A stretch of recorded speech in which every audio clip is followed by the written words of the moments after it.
En Radio Portales de Valparaíso presentamos Revelando.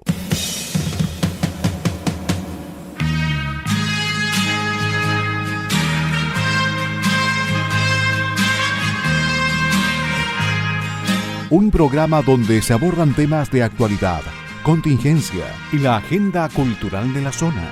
Entrevistas del ámbito nacional e internacional. Revelando es presentado y auspiciado por Asofar AG, Asociación de Oficiales de la Armada de Chile en Retiro, Asociación Gremial. Con ustedes, Revelando en Radio Portales de Valparaíso.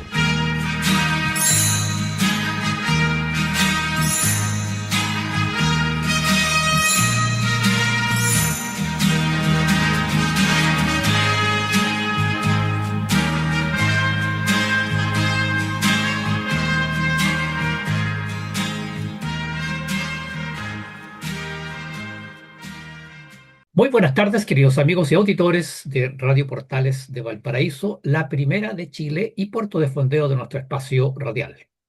Hoy, viernes 26 de diciembre de 2025, estamos dando inicio a un nuevo programa de Revelando que los acompaña de lunes a viernes de 6 a 7 de la tarde y hoy, como todos los viernes, junto a ustedes, Francisco Muñoz Pinto y Mario Mateluna Morales, conductores de el Revelando de el día de hoy.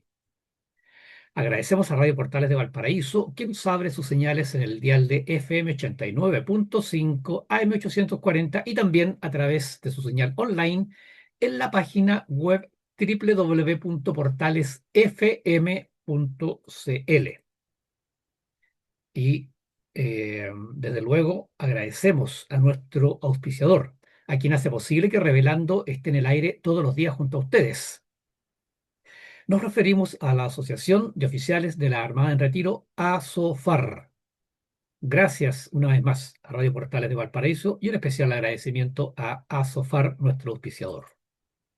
También, y como lo hacemos habitualmente al iniciar nuestro programa, saludamos a nuestro gran amigo y colaborador Enzo Alvarado, quien permite que este programa llegue hasta los estudios de Radio Portales de Valparaíso. Nuestro agradecimiento y saludo cariñoso a Enzo.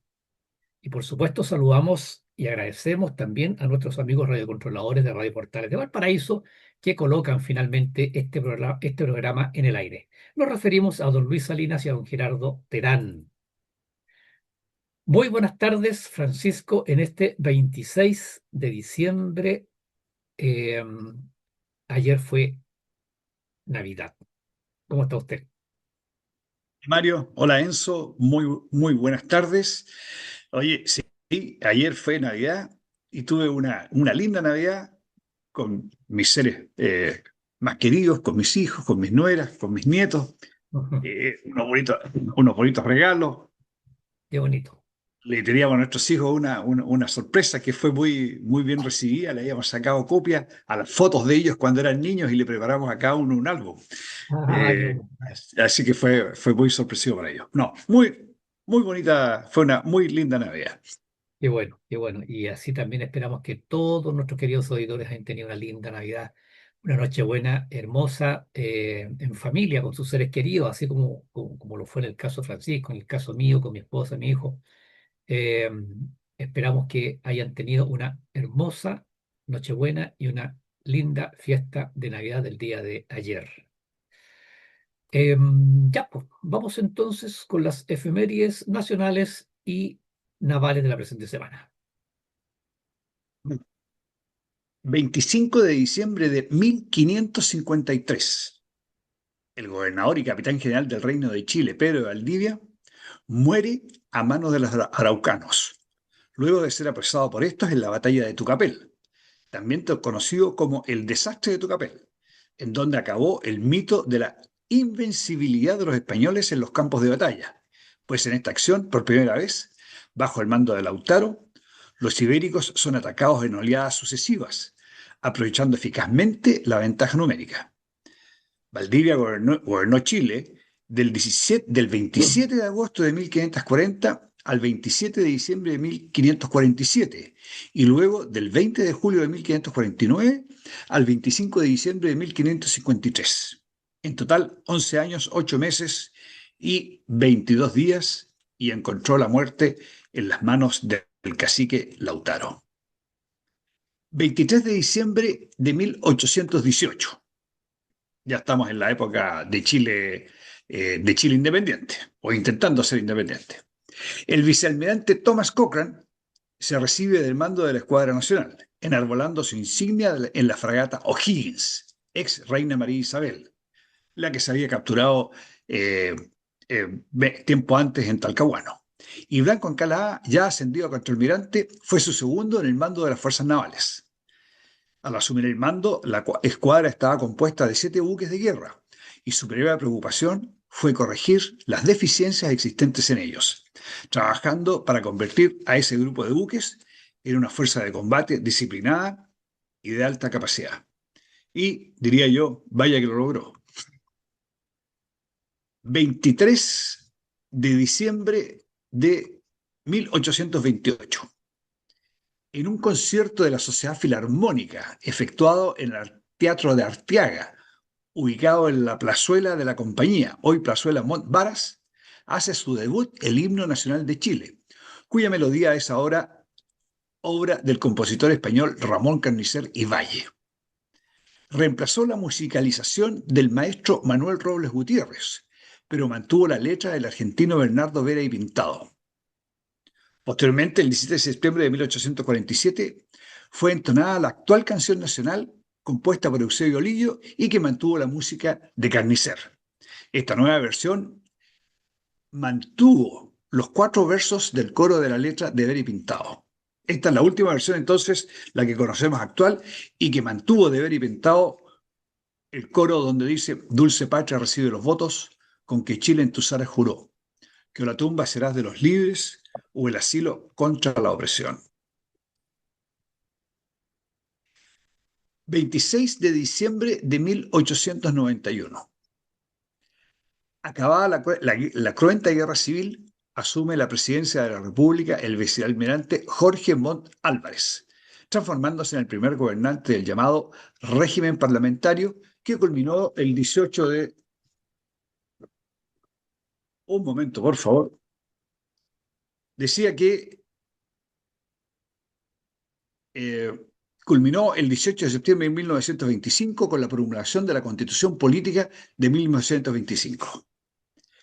El primer acto de su mandato, de Jorge Montt, fue promulgar una ley de amnistía que benefició a quienes podían ser o hubiesen sido condenados por delitos políticos cometidos entre el 1 de enero y el 29 de agosto de 1891. Luego se dictaron otras 3 leyes de amnistía, la segunda en febrero de 1893 y la tercera en agosto de ese mismo año, y la cuarta en agosto de 1894 de amnistía total. De esta manera se pudo avanzar hacia la reconciliación nacional. 24 de diciembre de 1909. Un decreto fija la hora oficial que debería regir desde el 1 de enero de 1910, hora que corresponde al meridiano 75 grados de longitud al oeste de Greenwich. Esto es, la del meridiano 0 disminuida en 5 horas cabales, GMT-5. Lo anterior, según lo resuelto por el primer Congreso Científico Panamericano realizado en Santiago en 1908. Esta medida se ajustó luego a GMT-4 en 1908, y a partir de ahí se establecieron los sistemas de horario de invierno y verano, que han variado a lo largo de los años con el propósito de aprovechar mejor las horas de luz solar. Mario, yo en este tema soy disidente, porque en este momento tenemos GMT-4 y GMT-3. Privilegia que la gente, según yo, se levante más tarde. A mí me habría gustado que nos hubiéramos quedado con lo que teníamos originalmente, el GMT-5. Pero reconozco que soy disidente, a la mayoría le gusta este otro modelo. 25 de diciembre de 1931. Con la presencia del presidente de la República, Juan Esteban Montero, se inaugura el Estadio de Valparaíso. La iniciativa gestada en 1915 se materializó en 1922, 7 años después, cuando el alcalde Carlos Rodríguez Alfaro colocó la primera piedra. Pero no fue hasta 1928 que comenzó la edificación final del estadio, siendo finalizado en 1931. Sus planos fueron confeccionados por el arquitecto municipal Onías Velasco. En el año 2005, la municipalidad vende el estadio al Estado chileno, cambiando su nombre al de Estadio Regional Chile Deportes. Y finalmente, luego de importantes obras de remodelación, el 19 de febrero de 2014 se inaugura el estadio ahora con el nombre de Elías Figueroa Brander, Don Elías, en honor al gran futbolista nacional. 22 de diciembre de 1956. Un avión Douglas DC-6B de LAN Chile, estos eran unos aviones grandes que tenían en ese tiempo LAN Chile antes que aparecieran los Caravelle, que eran los jets. Era un avión de 4 motores, grandote. Decía ya un avión Douglas DC-6 de LAN Chile, transportando 80 pasajeros, realiza un sobrevuelo comercial sobre la península antártica, con el fin de reafirmar la soberanía de Chile en el continente helado. El avión despegó desde el aeropuerto Chaúnco, de Punta Arenas, Carlos Baños del Campo, y sobrevuela el mar de Drake, las islas Shetland del Sur y las bases presentes en el territorio antártico chileno. La travesía duró 7 horas con 44 minutos, de las cuales el Douglas regresó a Chaúnco a las 14 horas, hora local, donde los pasajeros recibieron un diploma que acreditaba su participación en este primer vuelo comercial en el mundo sobre la Antártica. Bonita experiencia haber estado arriba de ese 6. Casi 8 horas, ¿eh? Sí, señor. LAN tenía, yo me acuerdo mucho porque yo le hacía seguimiento en ese tiempo, los DC-3, que eran de 2 motores, que eran los típicos que tuvo la aviación naval después, y los DC-6, que eran los de 4 motores, que eran, como digo, unos tremendos aviones. 22 de diciembre de 1970. Es aprobado el escudo de la Armada, diseñado por el vicealmirante ingeniero Gerald Wood McEwan, ganador de un concurso donde participaron 180 personas. Destacado marino cuyo interés por la historia le permitió figurar entre los primeros miembros de la Academia de Historia Naval y Marítima. Fijar para la Marina chilena este importante elemento de la heráldica institucional. 1970 uno pensaría que yo habría pensado que era más antiguo ¿cómo se llama? El escudo de la Armada, pero fue hecho oficial recién en el año 1970. 25 de diciembre se celebra la fiesta anual que conmemora el nacimiento de Jesucristo. Fiesta religiosa y cultural que convoca a miles de millones de personas de todo el mundo y que juega un papel importante en el año litúrgico cristiano. Es reconocida por las congregaciones cristianas de tradición occidental, incluida la Iglesia Católica, los ortodoxos de rito occidental y las iglesias protestantes. Todas esas iglesias son iglesias cristianas. Y para los que para los que tengan alguna duda respecto de Cristo, es mundial la referencia antes de Cristo, después de Cristo. Mario, esas eran las efemérides que teníamos para el día de hoy. Excelente. Yo solamente quiero hacer un breve comentario. Esta iniciativa, ¿no es cierto?, de don Jorge Montt, después de la Guerra Civil de 1891, que yo no sé, yo invito a nuestros auditores a leer un poco de la Guerra Civil del año 1891, que fue tremendamente cruenta. Y cuando uno lee detalles, hubo excesos tremendos, hubo muertes horribles, digamos, bueno, no quiero seguir calificando más, pero fue inmensamente cruenta y dividió, pero brutalmente a los chilenos. Y la única forma de seguir adelante, de volver a reconciliarse, fue una ley, las leyes de amnistía, la única manera. Y digo esto porque estamos ahora con ex militares, ¿no es cierto?, que después de 50, después de 40 años, después del pronunciamiento militar del 11 de septiembre de 1963, todavía están siendo juzgados por cosas que ocurrieron hace 50, 40 años atrás, absolutamente fuera de contexto, y para qué decir, ¿no es cierto?, utilizando eh, leyes, no significa leyes, torciendo la ley, la verdad, las cosas, porque es así, torciendo resquicios extraños, ficciones jurídicas. Qué tremendo. Qué ejemplo fue la de aquellos chilenos, ¿no es cierto?, que dijeron la única manera de terminar esto es una ley de amnistía total, que fue la que finalmente se promulgó en 1894. Mario, pero hoy día hay leyes de amnistía vigentes para aquellos que pusieron en jaque a nuestra democracia, para los guerrilleros, para que el periodo del 70 al 73 llevaron al desenlace que todos conocemos. Ellos tienen una ley de amnistía. El problema es que los que tuvieron que enfrentar este problema, para ellos ni perdón ni olvido. Ese es el problema que tenemos hoy. Sí, y es más grave, Francisco. Existe la ley de amnistía. No la tengo el dato ahora de cuando fue aprobada. Fue aprobada, por supuesto, en el gobierno militar. Lo que pasa es que no se cumple. No se, no se, no se, no No, se. el Congreso ¿cómo se llama? La derogó.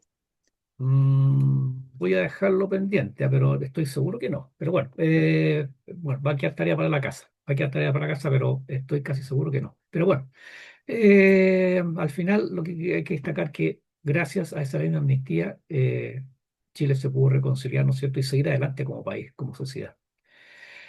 Ya, vamos entonces con el primer tema de la pauta del día de hoy, que como es ya costumbre, son las historias de Valparaíso, y en esta oportunidad vamos a compartir con nuestros queridos autores algo de la historia, muy resumida por supuesto, del Colegio Compañía de María de Viña del Mar.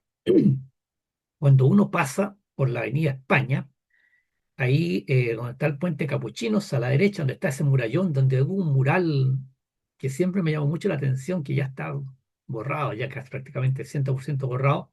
Arriba se ven unas paredes altas, digamos, de 2 o 3 pisos, en 3 pisos parece que son, y que es la parte, digamos, que da hacia el mar del Colegio Compañía de María.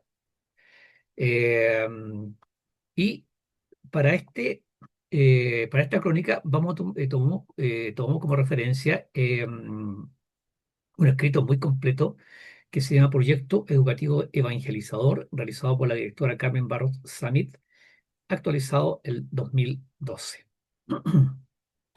El colegio pertenece a la congregación Compañía de María, Nuestra Señora, que fundada por Juana de Lestoniac en el año 1607. Fue la primera orden religiosa apostólica femenina dedicada a la enseñanza. Su razón de ser era educar a las jóvenes de la época y dotarlas de herramientas éticas e intelectuales que les ayudaran a testimoniar su fe católica y su valer como mujeres, y de esta forma incidir en las familias y en la transformación de la sociedad. María es el modelo de lo que quieren llegar a ser. Se pondrán bajo su protección y se llamarán Compañía de María.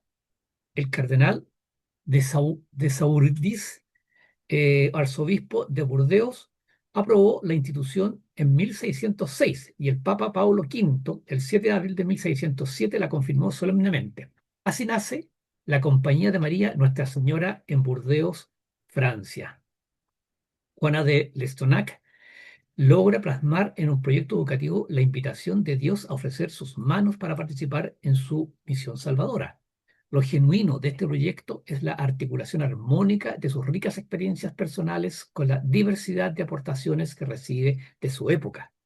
El humanismo de Miguel Montané, su tío, del que toma principios filosóficos y pedagógicos, las audacias calvinistas en la educación de la mujer, la tradición ignaciana y algunos de los métodos pedagógicos de los jesuitas.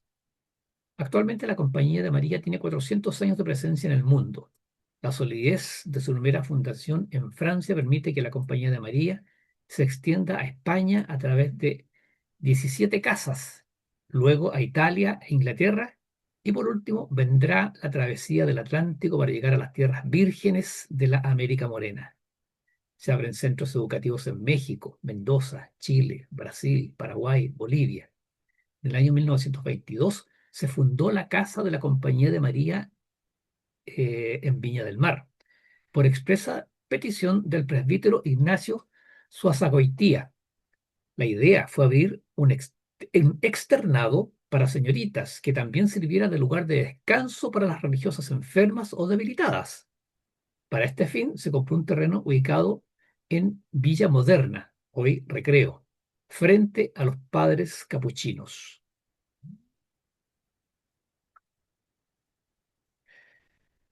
A fines del mismo año se comenzaron los trabajos. Se construyeron habitaciones para las religiosas eh, y amplios salones para las niñas donde pudieran darse educación completa bajo el nombre de su bienhechor Liceo Ignacio Suazagoitía. En 1923 llegaron tres religiosas para iniciar las clases. Madre Clara Obortus, que era rectora, Madre Elena Cortés y Madre Margarita María Angulo, que eran profesoras, quienes funcionaron a la par con los trabajos que aún se realizaban. Estamos viendo allí con Francisco una foto hermosa ahí del frontis del colegio, pero esto de 1927. Se iniciaron las clases con 9 niñitas, alumnas de kindergarten y elemental, siendo estos los únicos cursos que se tenían entonces. En marzo de 1924, la matrícula aumentó a 25 niñas y se abre el curso de primera preparatoria. En 1925, la matrícula aumenta a 50 niñas y progresivamente se hace necesario ampliar la construcción y contar con un número mayor de docentes. El colegio fue reconocido como cooperador de la Fundación Educacional del Estado mediante decreto 1444 del 30 de abril de 1929. En 1971 se recibe al primer varón, Carlos del Valle Izquierdo, como alumno del establecimiento y se empieza a consolidar la institución como colegio mixto. Actualmente el Colegio Compañía de María es un establecimiento particular mixto que ofrece una educación humanista cristiana, de calidad centrada en los valores del Evangelio y los principios del proyecto educativo de Santa Juana de Lestonac. Imparte educación en la modalidad humanístico-científico para los niveles de prebásica, básica y media. Posee una adecuada infraestructura, laboratorios computacionales, de idiomas, biblioteca, gimnasio techado, cancha deportiva, sala de música, de artes, comedor con hermosa vista al mar, jardín infantil, confortables dependencias y un idóneo cuerpo directivo y docente para ofrecer una educación integral de calidad que haga posible la formación de los valores del Evangelio y en el carisma de la Compañía de María.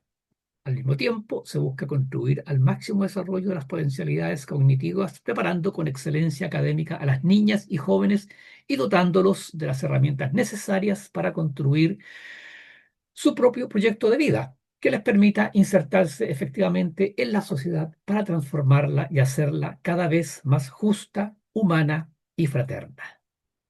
Qué bonito. Eh, sí, Francisco. Oye, yo te quería comentar que efectivamente este es un colegio que es difícil llegar. Usando terminología de los jóvenes, pasa piola. Nadie sabe o muy pocos saben de la existencia de este colegio. Tiene poca visibilidad. Y yo tuve la oportunidad de conocerlo en una oportunidad porque participé en un encuentro matrimonial. Un fin de semana que, como se llama, nos juntábamos un grupo de matrimonio, una cosa muy bonita. Y este encuentro matrimonial fue efectivamente ahí, en este colegio. Yo hasta este encuentro matrimonial no tenía idea de su existencia y no me imaginaba, mucho menos me imaginaba con qué me iba a encontrar. Y la verdad es que me encontré con un tremendo colegio. Estábamos usando solamente durante el fin de semana, estábamos usando las dependencias, no es que nos hayamos metido en el tema educativo del colegio, sino que era simplemente usar sus dependencias para este encuentro matrimonial. Y tal como lo dice la crónica o la descripción, una vista al mar espectacular. Así que fue en realidad este colegio, de la Compañía de María, de los jesuitas, y una muy buena obra, porque también cuando tú ves un colegio bien hecho, que están los laboratorios, está el colegio no se llueve, etcétera, los niños tienen un ambiente adecuado para poder trabajar y para poder estudiar adecuado, concentrado en lo que tienen que hacer, en estudiar. No como los del Instituto Nacional y otros que están más preocupados de los overoles blancos que de lo que realmente se espera de ellos. Eh, sí, fíjese que reflexionaba, Francisco. Bueno, lo primero, claro, efectivamente, este colegio, el ingreso del colegio es por Diego Portales, ahí en Recreo. Entonces, claro, hay que subir, digamos, Agua Santa o bien por la otra subida que nunca me acuerdo cuando está el semáforo abajo ahí, después del reloj de flores. Perdón, Toro Herrera. Toro Herrera, por Toro Herrera, claro, también se puede subir por Toro Herrera. Eh, y está ahí en la calle Diego Portales, digamos. Entonces, y efectivamente uno pasa y el frontis es muy estrecho, se ve, pero uno no se imagina porque se me ocurre que no es tanto, yo no lo conozco, no es tanto el ancho como la profundidad, digamos, entre Diego Portales y la Avenida España, en el fondo, ahí está la extensión, se me ocurre, del colegio. Eh, pero no, yo reflexionaba, colegios particulares, o sea, dos cosas reflexionaba. Una, cómo la religión ha aportado tanto a la educación en nuestro país. Lo primero, aquí tenemos una de las tantas. Yo, por ejemplo, estudié en el Colegio Claretiano en Santiago, de la congregación San Antonio María Claret, que eran curas españoles, era una congregación española. Eh, y de hecho, aún me parece escuchar ahí al padre Pompeyo Corada, que fue profesor y después fue rector antes de que yo me retirara del colegio y me fuera a la Marina. Pompeyo Corada. Y aquí tenemos otra, y tenemos, pero decenas y decenas de colegios fundados por congregaciones religiosas. Y lo otro es la calidad de la educación particular. Dios mío, si no, no hay caso. La poca y buena educación pública, tal como decía Francisco, fue destruida los últimos años. Ya, Francisco, vamos entonces a la pausa musical para para volver luego con el segundo bloque de nuestro programa, ¿le parece? Muy bien, queridos amigos, estamos de regreso para iniciar el segundo bloque de su programa Revelando. Agradecemos al iniciar este segundo bloque nuevamente a nuestra querida Radio Portales de Valparaíso, que nos permite estar junto a ustedes todos los días viernes aquí con Francisco Muñoz, acompañándolos pues en la casa, en el trabajo, algunos de ustedes, muchos de ustedes a esta hora del día de regreso del trabajo a la casa, ahí en el auto, en el metro, puede ser, Francisco, ¿ah? O en las micros que van hacia el interior, hacia Gómez Carreño, hacia Santa Julia, eh, todo el Gran Valparaíso, hacia Concón, Quintero. Hay gente que viene de Quintero a trabajar, ¿ah? Todos los días, Francisco, ¿ah? Tremendo pique. El tráfico que hay por ese camino, que a todo esto es una vía para allá y una vía para acá, es un tráfico infernal en un camino infernal. Es verdad, es verdad. Bueno, así es, pues. Y por supuesto, también recordar y agradecer a la Asociación de Oficiales de la Armada en Retiro, ASOFAR, auspiciador de Revelando. Ya, vamos entonces con el segundo tema de la pauta que hemos titulado La Corte Suprema y que va a desarrollar Francisco Muñoz. Gracias, Mario. Antes de entrar en materia de la Corte Suprema y muy relacionado también con el tema de la Corte Suprema, quiero aclarar algo que dije yo, que me quiero hacer cargo de algo que dije en el primer bloque. En el primer bloque, en las efemérides, estábamos hablando de las leyes de amnistía que había dictado el presidente Jorge Montt después de la Revolución de 1891 y que estas leyes habían permitido el reencuentro de esta nación que estaba completamente destruido y estaba completamente dividida. Y comentamos respecto de la ley de amnistía de 1978 dictada por el gobierno militar. Yo aseveré de que esta ley había sido derogada posteriormente por el Congreso. La verdad es que no fue así. La ley sigue completamente vigente. Lo único que sucedió fue que la Corte Suprema tomó la decisión de no aplicarla. Cosa que es parte del problema de la Corte Suprema. Claro. Vamos, Mario, a lo de la Corte Suprema. La noticia es que en los últimos 14 meses, transcurridos digamos, de esta época, han sido depuestos 3 ministros de la Corte Suprema: Sergio Muñoz, Ángela Bianco y en estos días Diego Simpertie. Esta institución de tres ministros de la Corte Suprema es un hecho histórico, es un hecho, bien digo, histórico, sin precedentes en nuestra reciente historia. No sé qué es lo que habrá pasado, no he estudiado qué es lo que ha pasado en tiempos más pretéritos, pero desde el término del gobierno militar hasta ahora solamente había sido destituido un juez, el ministro Hernán Cerecea, en el año 1992. y resulta que ahora en 14 meses hay 3 ministros destituidos. El ministro Muñoz fue destituido por anticipar un fallo que afectaba el patrimonio de su hija. En palabras más sencillas, ella le pasó al soplo a su hija de que en su corte iba a haber un fallo que a ella le afectaba económicamente. Y le pasó la información para que ella se pudiera salir del negocio y salvar su dinero. Adicionalmente, él, a sabiendas de que su hija estaba durante el periodo que su hija también era juez, en el periodo de la pandemia, ella se había ido a vivir a Italia y estaba trabajando desde Italia, en un hecho que es completamente irregular ante las disposiciones ¿cómo se llama?, del Poder Judicial. En este sentido, él no hizo absolutamente nada por esta situación. Pero la verdad es que Muñoz había cometido irregularidades mucho más graves que esto de pasarle a su hija el dato del negocio y esto de hacerse el desentendido de que ella estaba trabajando en Italia. Como digo, él había cometido irregularidades mucho mayores. Él no fallaba de acuerdo con la ley, él creaba sus propias leyes y fallaba en base a la creación que él tenía o que él hacía. Y así es como él tuvo en jaque al sistema de salud de las ISAPRES. Sacó un dictamen completamente irregular y lo hizo extensivo por una persona, digamos, que hizo un requerimiento. Él esa resolución la hizo extensiva a todo el país y fue necesario, o a toda la nación, digamos, fue necesario recurrir a una ley especial del Congreso para poder salvar la situación. Esas eran las cosas que el ministro Muñoz se permitía. La ministra Vivanco fue destituida por contactos indebidos con el abogado Hermosilla, en diversas causas, además de injerencias indebidas en el nombramiento de jueces. Pero, al igual que en el caso del ministro Muñoz, la ministra Vivanco había cometido también irregularidades gravísimas, como una secuencia de resoluciones inexplicables en favor de una empresa bielorrusa, el famoso caso de la trama de la muñeca bielorrusa, en desmedro de Codelco, es decir, en desmedro de las platas de todos los chilenos, en fallos de una arbitrariedad inexplicable. Yo he tenido oportunidad de leer análisis de los fallos de la ministra Bianco y en realidad no tienen ninguna explicación.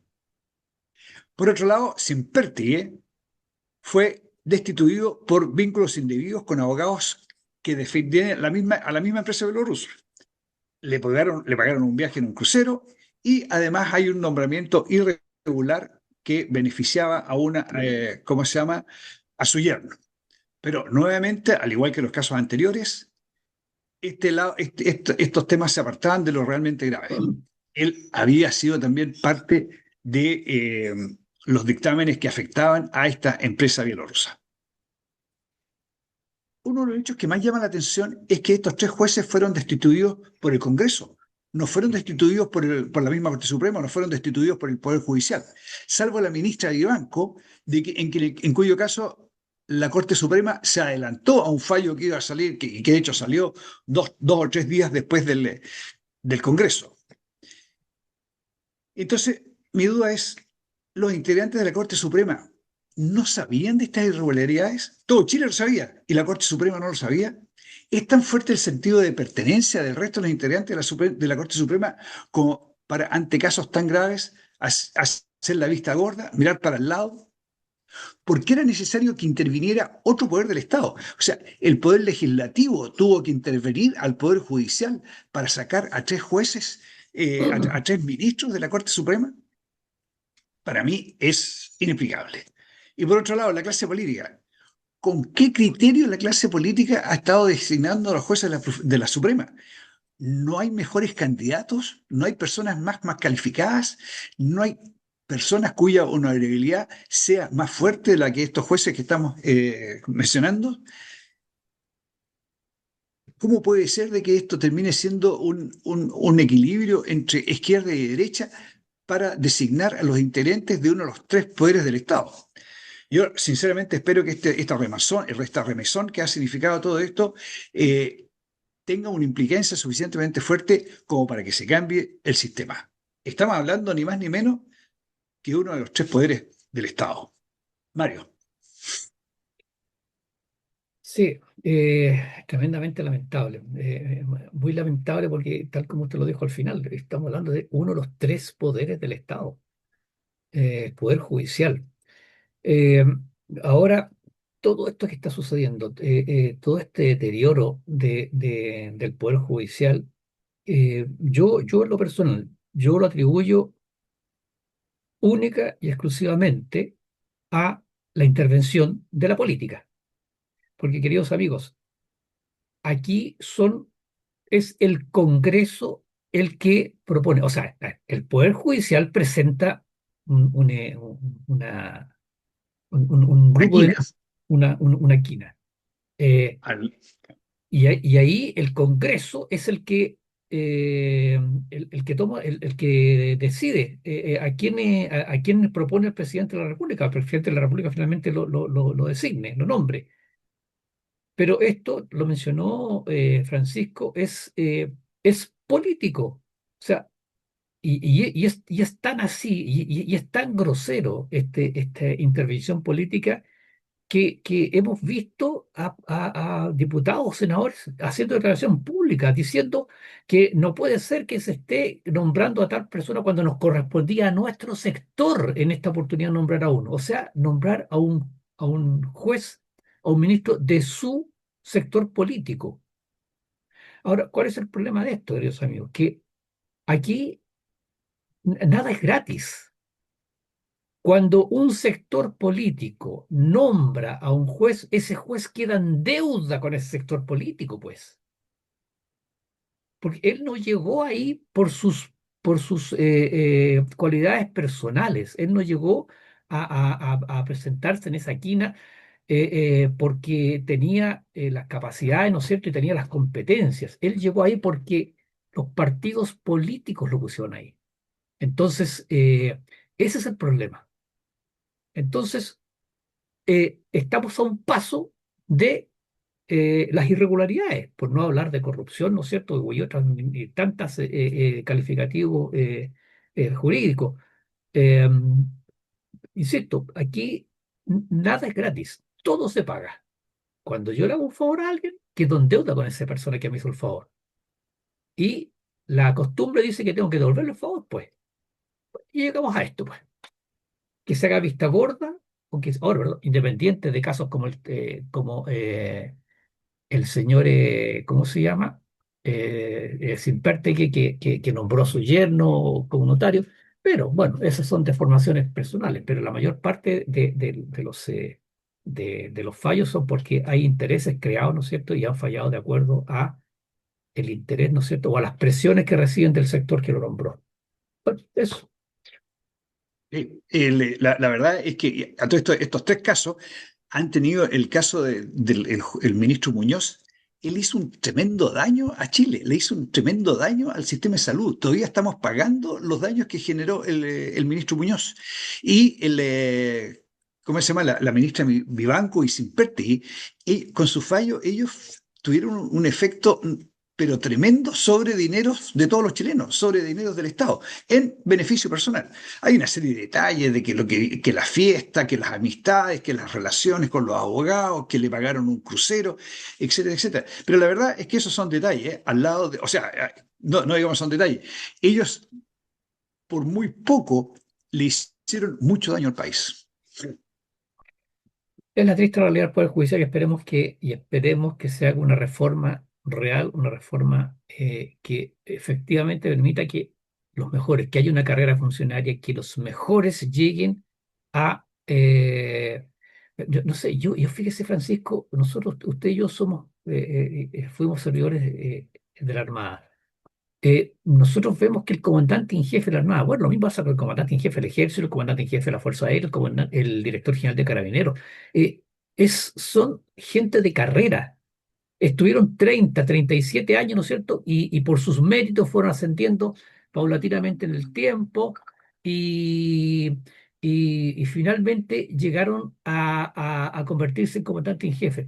¿Por qué no puede ser lo mismo en el Poder Judicial? ¿Por qué no puede ser exactamente lo mismo? Pero, insisto, ¿cuál es la diferencia del nombramiento de los comandantes en jefe y director general de Carabineros, ¿no es cierto? Que aquí está el Congreso metido de por medio, nombrando a fulano y sutano y merengano. No sé, Y los, ¿cómo se llama? Porque al final la quina la genera la misma Corte Suprema. O sea, hay que ser del grupo, hay que ser del grupo los amigos, una cosa así, digamos. Y vienen las influencias del abogado Hermosilla, este famoso abogado que no sé cómo se las arreglaba para tener tanta influencia en todas partes. Las influencias de los mismos ministros, quién hacía la quina, etcétera. Es un sistema que no funciona. es que, Francisco, sí, es que está metida en la política. Porque ya una vez que están hechos así los nombramientos dentro del Poder Judicial, también están divididos en Izquierda y verdes derecha. claro, en verdes claros y verdes oscuros, pues. Claro. Y es la misma historia.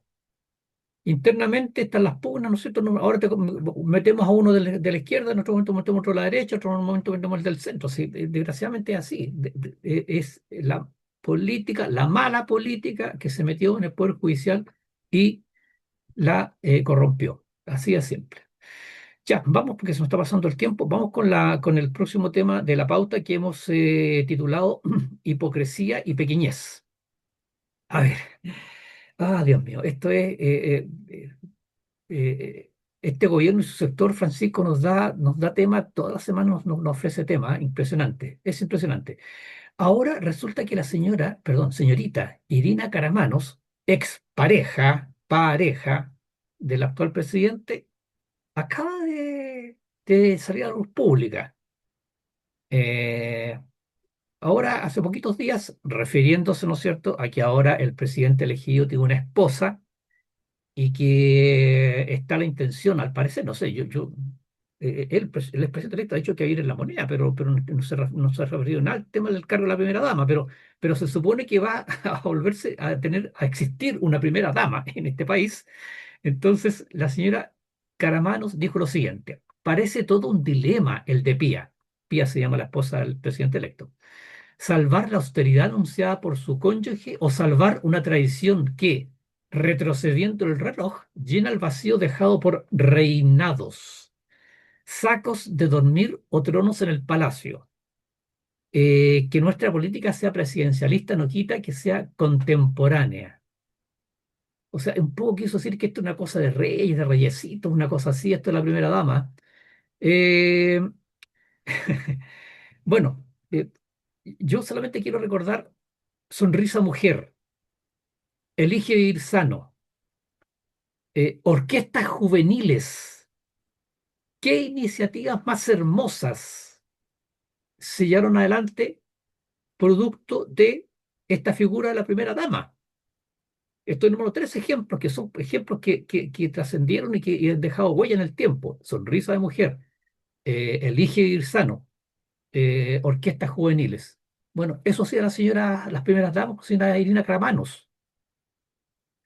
Bueno, un pequeño resumen, ¿qué hizo la señorita Caramanos en la moneda? Llegando, iniciándose este gobierno, ella eliminó esto del gabinete de primera dama y lo nombró Gabinete Irina Caramanos. Oye, Francisco, ¿cómo se llama? Ay, ¿cómo se llama esa calidad? Sí, Eh, no es austeridad, es, ¿cómo se llama? Su no, pero autorreferencia, digamos, ¿ah? oye, Su autorreferencia, bajo pero perfil, ¿ah? claro. El de bajo perfil. Claro, Gabinete Irina Caramano, o sea, el ego, Exactamente. el ego, pero gigantesco, de la señorita Caramano. Lo nombró Gabinete Caramano. Como hubo tanto revuelo, al pocos días, no, si esto fue un error administrativo y quedó como, ¿cómo se llamó? Lo tengo por acá. Pasó a ser se me fue, por aquí tengo cómo se nombró esta figura. Bueno, al poco tiempo, eh, Coordinación Sociocultural de la Presidencia de la República. A los pocos meses dejó los directorios de las fundaciones que precedía, las fundaciones estas que habían sido creadas por primeras damas. Eh, Al poco tiempo después dijo que ya no iba a trabajar más en el Palacio de la Moneda. No le gustó esto de trabajar a la señorita Caramanos, parece, porque tenía que trabajar, parece. No le gustó, se fue de la Moneda. En diciembre de 2000, también se me fue, eh, dijo que se cerraba finalmente el cargo, coordinadora sociocultural, perdón, ahí está, ese fue el título, de primera dama, de gabinete de primera dama se pasó a ser coordinadora sociocultural. Y el 2023, perdón, esto fue el 2022, y el 2023 anunció que terminaba la relación esta de pareja con el actual presidente y desapareció, pues. A ver, ¿cuál fue el aporte de la señorita Caramanos al país? Simplemente nada, nada. Pero ella ahora, Francisco, tiene la desfachatez, la hipocresía y la pequeñez de criticar esto de que pueda volver la figura de gabinete de la primera dama. Impresionante. Oye, aquí, Mario, se repite una característica de los comunistas, diría yo, de la extrema izquierda, y que es que si a ellos hay algo en que ellos no están de acuerdo, entonces, o que a ellos no les gusta para ellos dicen esto tiene que ser así para todo Chile, o para toda la nación donde ellos, porque va más allá de Chile, digamos, es para las sociedades. Ellos son ateos, porque la cultura comunista es ser ateo. Entonces, todo Chile tiene que ser ateo. Y vamos destruyendo iglesias, vamos quemando templos, etcétera, etcétera, porque los comunistas son ateos y pues si los comunistas son ateos, entonces todo Chile tiene que ser ateo. Aquí, en el caso de la señorita Caramanos, a ella no le gustó ser primera dama y por lo tanto no le gustó su rol de primera dama y decidió salirse. ¿Y cuál es su decisión? Se acabó la figura, o sea, eso es lo que ella quiere. Se acabó la figura de primera dama. Como a ella no la acomodó, entonces no es bueno que existan las primeras damas. Ella es atea o los comunistas son ateos, se acabó la religión, todo Chile tiene que ser ateo. Y hay muchos casos así, a veces uno se pone a pensar, no, lo que no es bueno para mí es malo lo que es malo para mí es malo para todo el mundo y yo voy a trabajar para imponer ese criterio en todas partes.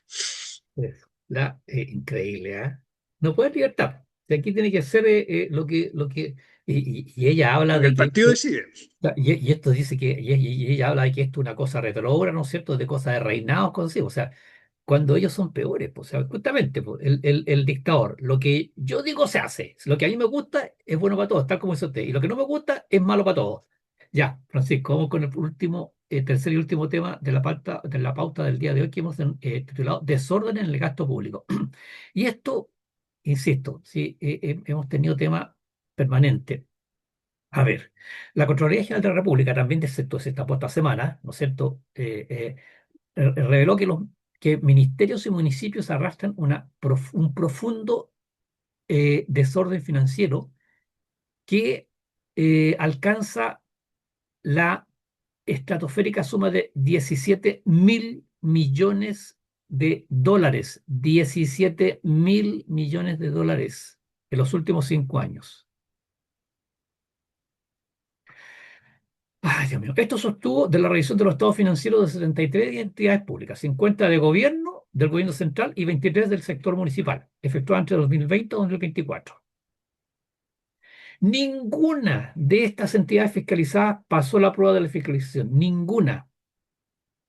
Y el lenguaje administrativista se dice que hubo abstención de opinión, o sea, no se pudo emitir un veredicto porque la evidencia no era suficiente y adecuada para confirmar que los saldos de sus balances eran razonables y confiables.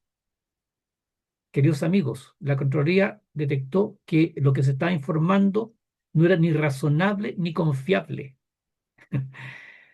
¿Y esto a raíz de qué? La falta de información que explique y sustente sus saldos contables. Destacan controles débiles o inexistentes, registros contables con inconsistencias que no fueron aclaradas. Además, se detectaron debilidades en los controles generales de tecnología de la información sobre los sistemas informativos, contables y operación. Todo ese tipo de irregularidad en general. ¿Ah? ¿Qué dijo el señor ministro el ministro del Interior Álvaro Elizalde? Que analizarán el informe y que la revisión de Contraloría parte en el gobierno anterior. Eso dijo el señor ministro del Interior. O sea, nosotros tenemos un dicho en la Marina que es más procaz, digamos, ¿no? Pero quitándole el cuesco, como el que darle el cuesco a la oreja, una cosa así, de inmediato. No, es que esto viene del gobierno anterior. Eh, nosotros tenemos un, Tirando la pelota al córner el tiro. claro, claro, nosotros tenemos un dicho que es más procaz en la Marina, Francisco, no lo podemos decir Sacar del cuerpo a la jeringa. sacarle el cuerpo a la jeringa. ¿No? Y de todo esto, ¿no es cierto? Y hay quienes, ¿no es cierto?, han criticado, pero tenazmente, al presidente electo porque él anunció dentro de su programa de gobierno que iba a efectuar una reducción del gasto público en 6.000 millones. Y aquí tenemos 17.000 millones de dólares que no están bien justificados, Francisco. Aquí nadie habla de que alguien se robó la plata, pero perdón, eso son las irregularidades. Si vamos a investigar, a lo mejor efectivamente hay platas perdidas, pues. Y no me cabe la menor duda que muchos de esos 17.000 millones están muy mal gastados. No cabe ninguna duda. Oye, Mario, y la otra cosa es, ¿qué hago yo si me falta plata? Porque, ¿no es cierto? Las cuentas están complicadas, qué sé yo. Claro. ¿Qué hago yo en mi casa y qué es lo que espero que hagan mis gobernantes si acaso falta plata? Bueno, ver en qué estamos malgastando, ver dónde podemos ahorrar y ver cómo nos ajustamos a la realidad financiera que tenemos. Pero ¿cuál es la solución que se plantea? ¿Cuál es la solución que hacen ellos? Subir los impuestos. ¿Qué significa subir los impuestos? Sacarnos plata a todos los chilenos para seguir financiando la farra del Estado. Es tan sencillo como eso. Así es, Francisco, desgraciadamente. Ese es el mal general de la administración pública. No tienen conciencia. Como la plata no es de ellos, que se malgaste no les importa nada. No es como uno en la casa, ¿no es cierto?, que anda juntando los pesos y apagando la luz, ¿no es cierto? La gotera, que no haya gotera para que no se pierda el agua, porque eso me significa gasto. Pues yo tengo que pagar de mi sueldo, de mi bolsillo tengo que pagar todos esos gastos. Como la plata no es de ellos, les importa un comino, un buen chileno, que se malgaste, ¿no es cierto?, la Que quede plata. la luz prendida, que corre el agua, pasarle Claro, plata a los que no saben qué hacer con ella, llevársela para casa, etcétera. claro. Y por último, si nos falta plata, como dice usted, o nos endeudamos o subimos los impuestos. Dios mío, necesitamos que volvamos a la lucidez, volvamos a ser razonables, volvamos a ser responsables, volvamos a trabajar por el bien del país. Bueno, ya Francisco, se nos acabó el tiempo. Tenemos que despedirnos de nuestros auditores. Señores auditores, muchas gracias por habernos acompañado. Nos vemos el próximo viernes. Queridos amigos, insistimos que esperando que hayan tenido una hermosa Nochebuena, una linda Navidad en compañía de sus familiares. Como siempre les decimos al finalizar nuestro programa, les agradecemos de corazón su sintonía. Les deseamos que tengan un muy buen fin de semana y nos encontramos el próximo viernes, si Dios quiere. Continúen en la sintonía de Radio Portales de Valparaíso y que tengan una muy buena tarde-noche. En Radio Portales de Valparaíso hemos presentado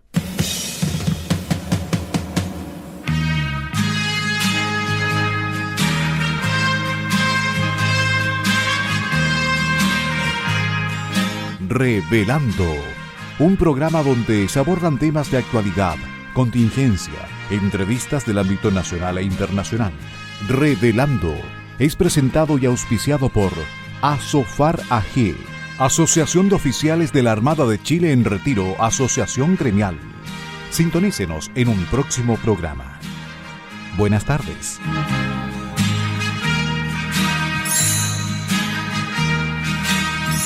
Las opiniones vertidas en este programa son de exclusiva responsabilidad de quienes las emiten y no representan necesariamente el pensamiento de Radio Portales de Valparaíso.